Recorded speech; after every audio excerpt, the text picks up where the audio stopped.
This is another important landmark judgment and one of the first petitions filed by Sheela Barse, a working journalist, against the state of Maharashtra.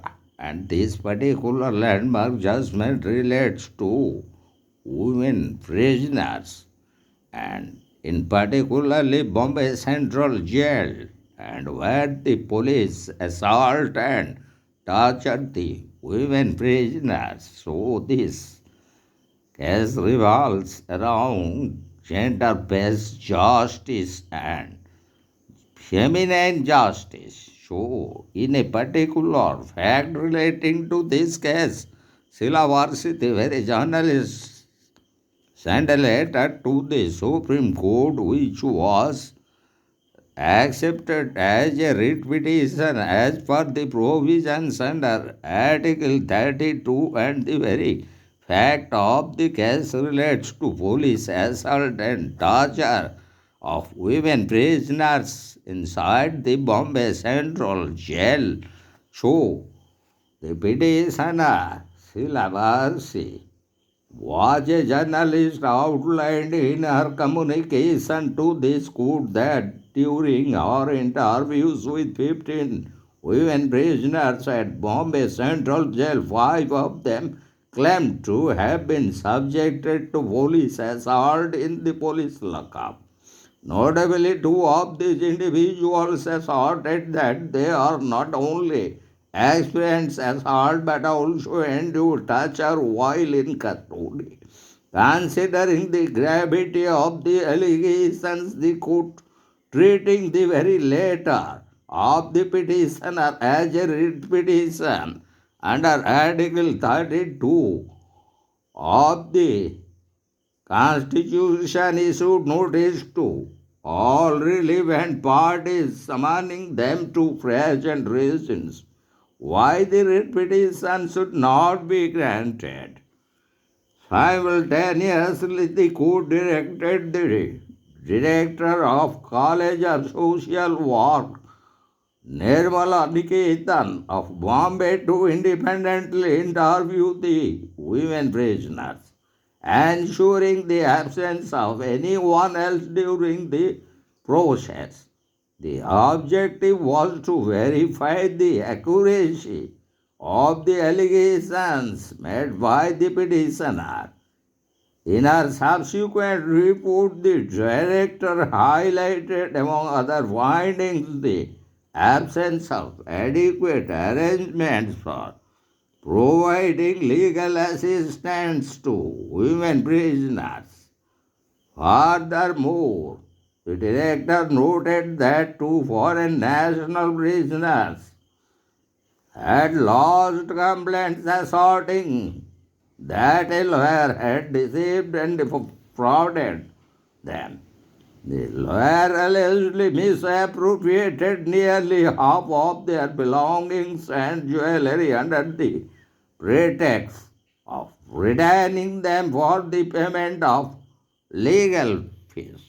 And in this particular important landmark judgment, the issues involved such as mistreatment of women prisoners inside the Bombay Central Jail and the violation of right to life and personal liberty as provided under Article 21, and there is absence of free legal aid as provided under Article 39A of the Constitution of India under the directive principles of state policy.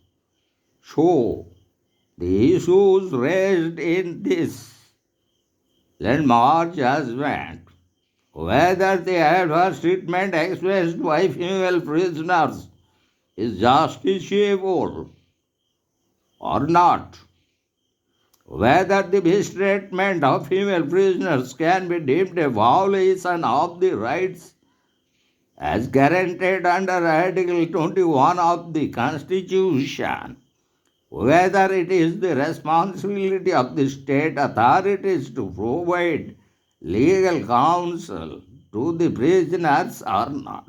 And the very laws involved in this particular landmark judgment is relating to Article 14, Article 19, Article 21, and Article 39A of the Constitution as our Constitution under Article 39A as a part of the directive principle of state policy mandates that the state must furnish free legal assistance to its citizens to ensure universal access to justice.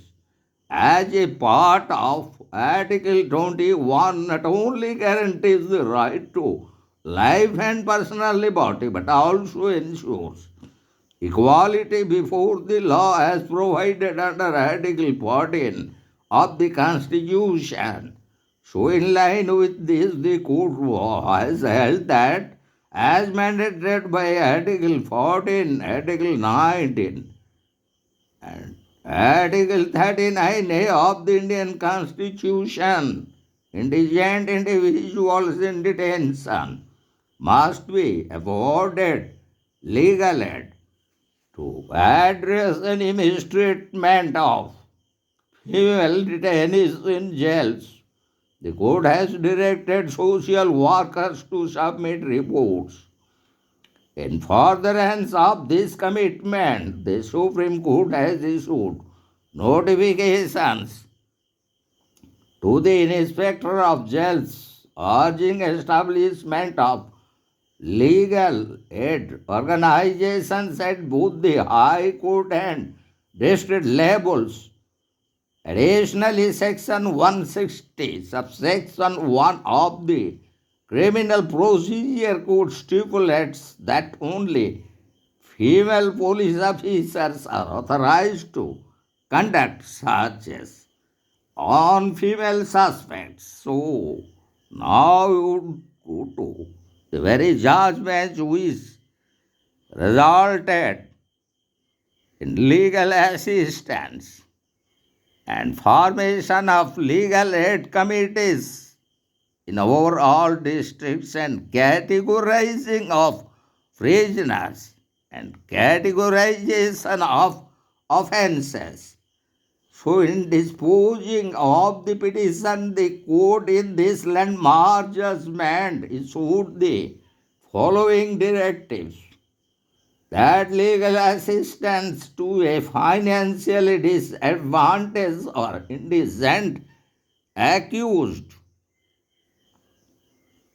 facing the threat to life or personal liberty is not just a statutory requirement under Article 39A but is also a constitutional imperative outlined in Articles 14 and 21. Providing such assistance is a fundamental aspect of justice, and its absence may lead to injustice, eroding the foundations of democracy and the rule of law.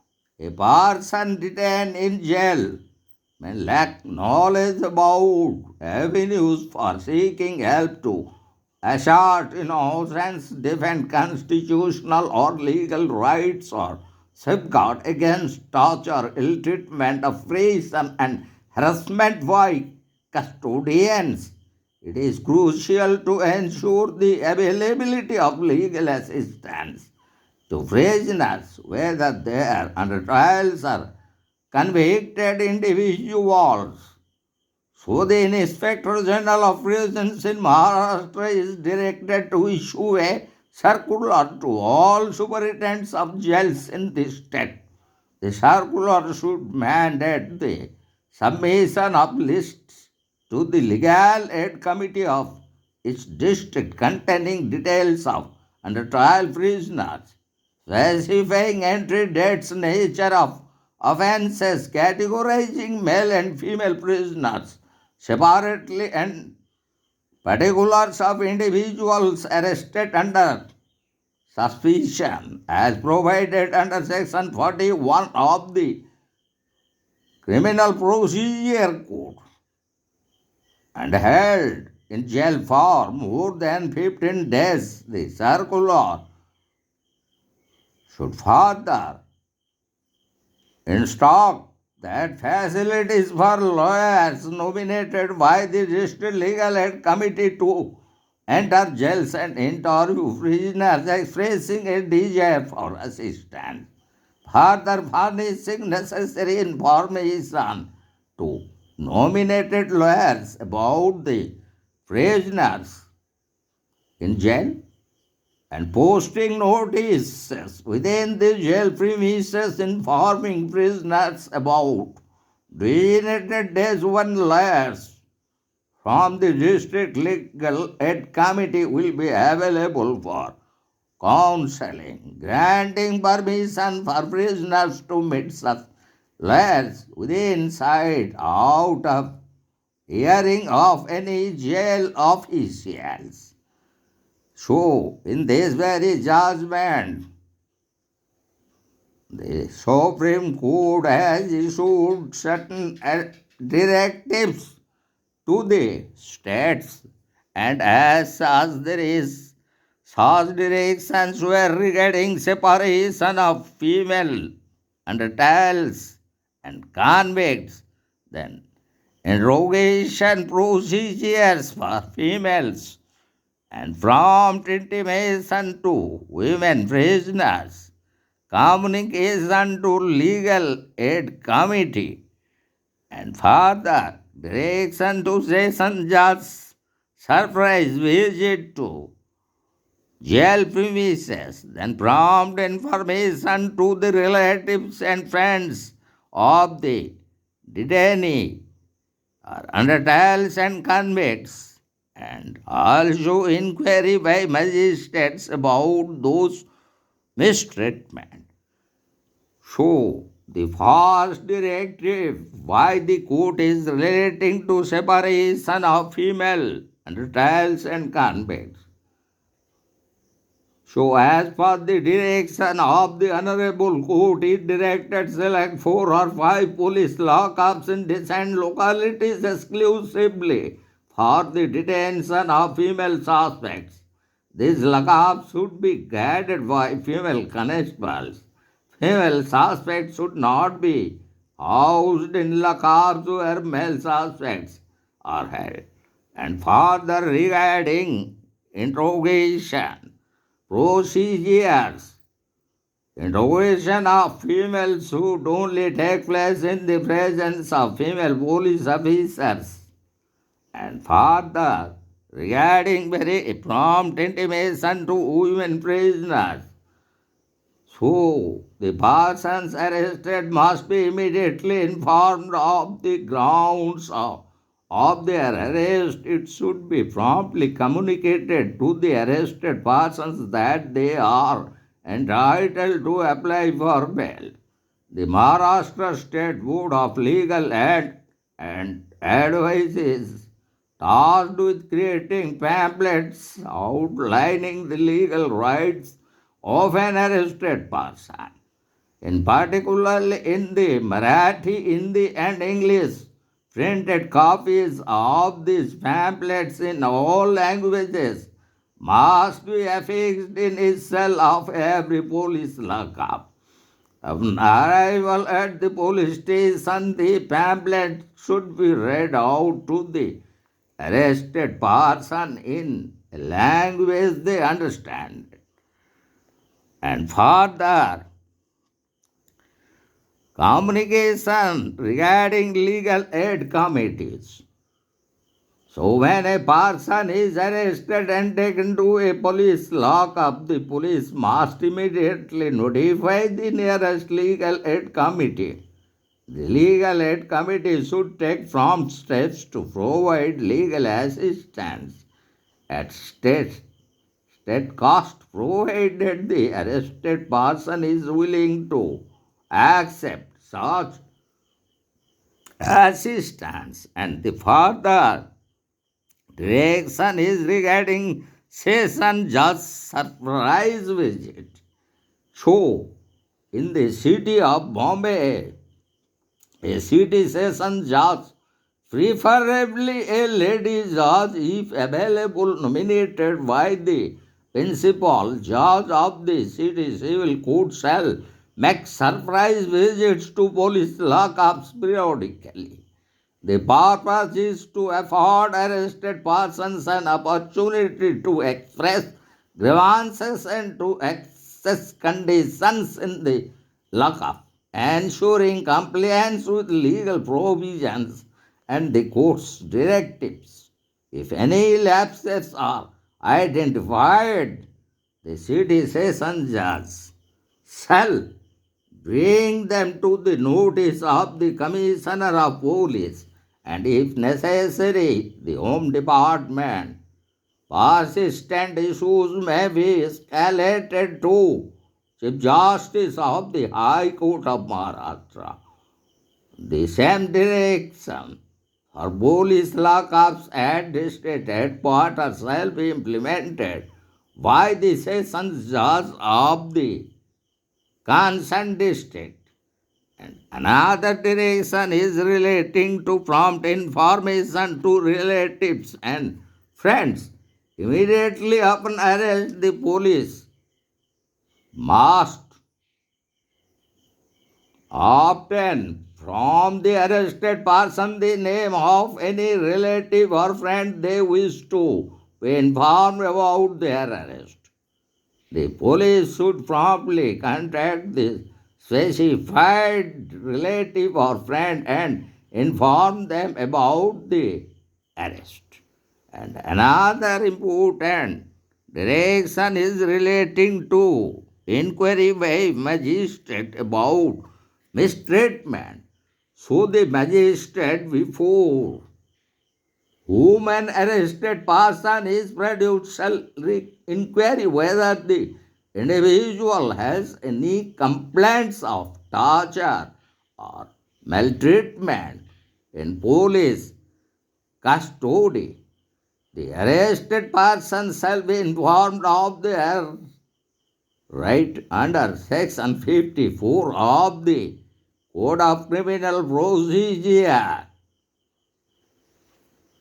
Then now would make a critical analysis of the judgment which revolves around right to equality as provided under Article 14, then right to life and personal liberty as provided under Article 21, then right to free legal aid as provided under Article 39A, and this particular article was inserted under the 42nd Constitutional Amendment Act of 1976. So the very landmark judgment in this Sheela Barse vs.State of Maharashtra, the petitioner, a journalist and social activist, brought attention to the alleged mistreatment of female prisoners in Bombay Central Jail. The court, recognizing the constitutional imperative under Article 14, Article 21, and Article 39A, emphasized the necessity of providing legal assistance to indigent accused individuals. The directives given in Sheela Barse vs. State of Maharashtra included the very question of separation of female under trials and convicts or suspects in police lockups. Further, it included relating to female intervention protocols and the immediate notification of arrest to the legal aid committees of the respective districts. The court also mandated surprise visits to police lockup by session judges.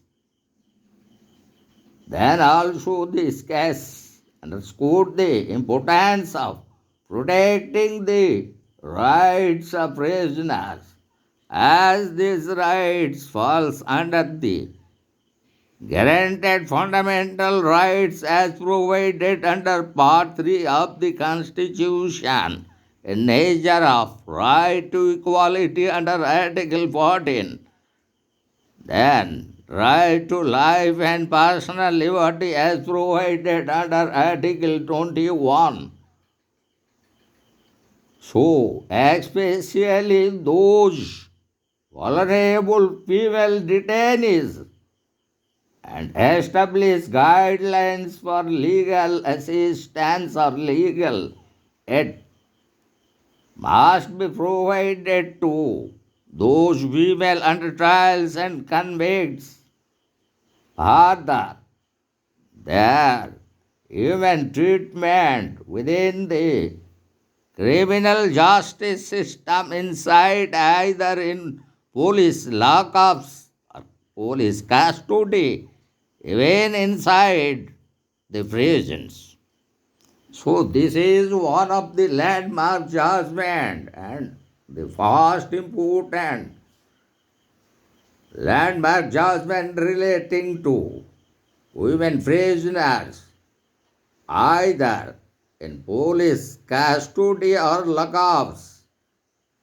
And in particularly this case revolves around women prisoners or female prisoners or under trials and convicts, maltreatment, assault and torture inside the Bombay Central Jail and how it violated the very provisions of the Constitution of India as provided under Article 14, Article 19 and Article 21 of the Constitution of India. Further, the very provisions of Article 39A, which clearly provides free legal assistance or free legal aid to those convicts and trials in police custody or even in prison